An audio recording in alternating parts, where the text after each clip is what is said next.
Bom dia, meus amigos botafoguenses, fogão neles, Guto aqui, passando para dar as impressões do jogo, né? Botafogo Fluminense que ocorreu quinta-feira no Maracanã, né?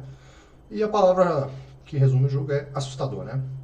Bem assustador, a gente vê o que a falta de elenco, de profundidade de elenco faz e também vê as limitações que o treinador tem trago no seu trabalho, né? A gente ao decorrer aí do vídeo vai falar um pouquinho sobre isso, né? Mas sempre pedindo para vocês dar uma força pra gente lá no canal.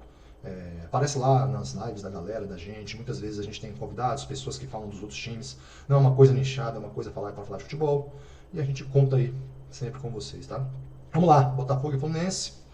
Deixou claro, né, a diferença de maturidade dos dois elencos e dos dois treinadores, né? O Fluminense bem mais pronto do que o Botafogo. E um Botafogo preso às ideias de seu treinador, né? Tem suas limitações, mas também está preso às ideias do seu treinador. O jogo se resumiu ao Fluminense ter a bola e ao Botafogo devolver a bola para o Fluminense. Então, o Botafogo não jogou o jogo e o Fluminense teve a bola, mas também criou muito pouco. No segundo tempo teve mais oportunidades, mas o primeiro foi aquilo que a gente chama de jogo muito ruim, né? Muito truncado, muita falta, muita reclamação. Faço uma ressalva aqui negativa para tudo que eu vi em relação ao Fluminense e à arbitragem. Cara, basicamente arbitragem conivente. O Zubeldia chegou a um ponto de pedir para a torcida xingar o juiz. Então, assim, aceitou passivamente. Todo lance de falta era 4, 5 jogadores correndo para cima dele do Fluminense, ele aceitando isso. Então, eu nunca vi uma arbitragem tão passiva e omissa no que diz respeito a fazer se cumprir a regra do jogo, né? Ele deveria ter amarelado muita gente ali do Fluminense no primeiro tempo. No segundo, pior ainda, porque é um montinho em cima dele, ele está aceitando isso. Então, uma vez que ele abre esse precedente, qualquer clássico que ele apitar, vai acabar ocorrendo mesmo, né? Sobre o jogo do primeiro tempo foi muito ruim, né? O Botafogo não chuta no gol, o que já mostra o que foi o jogo. E o Fluminense tem uma grande oportunidade ali com o Canóbio, né? Que a bola vem pelo lado direito, um cruzamento em profundidade, ele ajeita o corpo, bate, a bola explode na trave. E o primeiro tempo se resumiu a isso, né? O Botafogo com sérias dificuldades com esses três zagueiros dele, porque a bola, aquela transição que ocorria entre defesa e meio campo, o Fluminense inteligentemente adiantou a linha e adiantou seu meio campo. Então, basicamente, os zagueiros do Botafogo, que são limitados tecnicamente, pegavam a bola, procuravam os volantes, eles estavam sempre cercados ou marcados. Fez com que o Botafogo tivesse que ficar devolvendo a bola para o Fluminense, muitas vezes até no próprio intermediário do Botafogo, que é extremamente perigoso.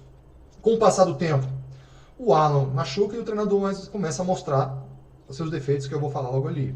O Alan sai e entra o Jordan Barreira, tá? Então o Botafogo, que já estava com dificuldade no meio campo, piora mais ainda. E a gente consegue aí ir para o intervalo sobrevivendo ao jogo, né? No início do segundo tempo é o retrato do primeiro tempo, um jogo muito ruim. E o Fluminense tendo a bola novamente. O Alan machuca, né? Entra o Jorge Barreira, como eu falei, que é um meia, que conforme a cabeça do treinador tem que jogar como um homem de meio campo de contenção, ou seja, ele estava ali fazendo a do Alan, né? Que é loucura na minha visão, porque ele tem que recuar o Danilo mais ainda. Então, assim, ele muda uma posição, mas muda duas, na verdade, o que deixa o Botafogo ali perdido. Ele insiste no Nilton, então ele já entra em campo com 2 a menos, né? Que é o Nilton, é um jogador que está jogando de zagueiro, mas ele entra e sai do jogo, você não fala o nome dele o jogo inteiro, já estou repetindo isso em alguns jogos. Se eu de fora que estou vendo e não sou treinador, imagina o treinador que está em campo e não consegue ver, tá? E o Arthur Reborn, que substitui o Santos Rodrigues, que machucou o joelho, que é outro jogador que basicamente deixou de existir há um bom tempo no Botafogo, né? Ainda mais tendo que jogar de ponta velocista, coisa que ele não faz há muito tempo. Ele hoje é mais para um meia consultor e não deveria nem ser titular do Botafogo, tá? Com o Villalba no banco, que é o reforço que chegou. Então a gente vai passando por essas situações, sofre o gol numa das posições carentes do Botafogo, né, que são três goleiros sem condições de ser titular do Botafogo. Mais um erro de planejamento. A diretoria fingindo que não está vendo, então mantém o Neto jogando. O Neto todo o jogo falha agora. E quando ele não falhou, ele entrega um gol, ele chega muito próximo de fazer isso, inseguro em todos os momentos. Os dois goleiros, né, que é o Léo Linqueira, são os dois que jogam. E aí ele vai e começa a inventar o bom e velho professor Pardal, né? Ele traz o Alex Telles para a defesa, entra com o Alan, entra com o Natan Fernandes pela esquerda. Deixa o time mais bagunçado do que já estava. Nesse momento a gente já tinha Nilton, Alex Telles de zagueiro, Natan Fernandes, Jordan Barreira e Arthur. Cara, isso é dose para elefante. Isso aí é mostrar que você não conhece minimamente o elenco que você tem na mão.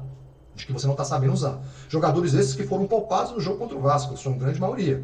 Então não foi uma questão física, tá? Foi uma questão de nó tático que ele tomou do Zubeldia. A gente entende que o Fluminense tem um elenco melhor hoje. A gente entende que o Fluminense é um time mais maduro, mas o treinador do Botafogo não está fazendo o básico.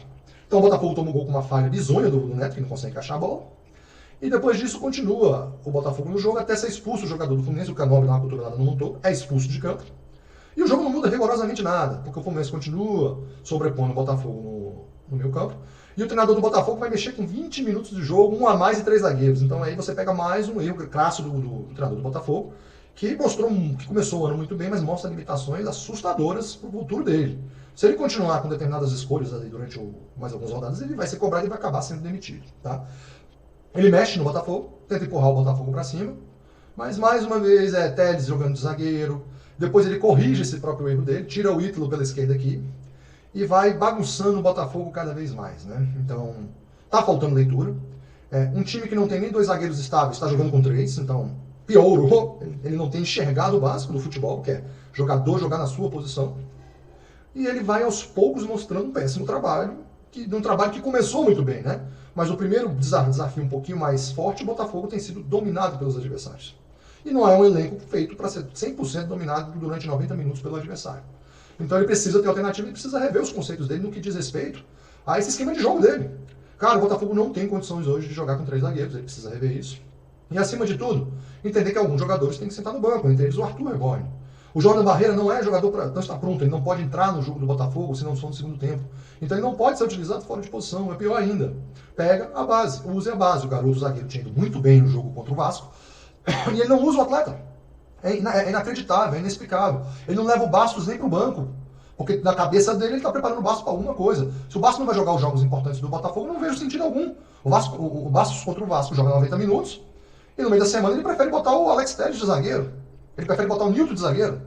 Então não bastasse a teimosia do treinador de jogar com 3 zagueiros, ele continua teimando com lateral de zagueiro, com ponta de ala, com um jogador meio ofensivo de segundo homem de meio campo. Então, muito do que está acontecendo com o Botafogo passa pela mão do treinador que está fazendo um trabalho muito ruim nesse momento. Então uma coisa é você jogar no 3-5-2 contra um time que não desafia você de entregar a bola, Bangu, etc. Outra coisa é você jogar contra times que tem esquema tático, tem bons atletas e vão competir com você. O Botafogo foi atropelado pelo Fluminense em todas as posições. Melhora bastante com o Villalba, que dá muita força física do lado direito. Tem que ser o titular do Botafogo.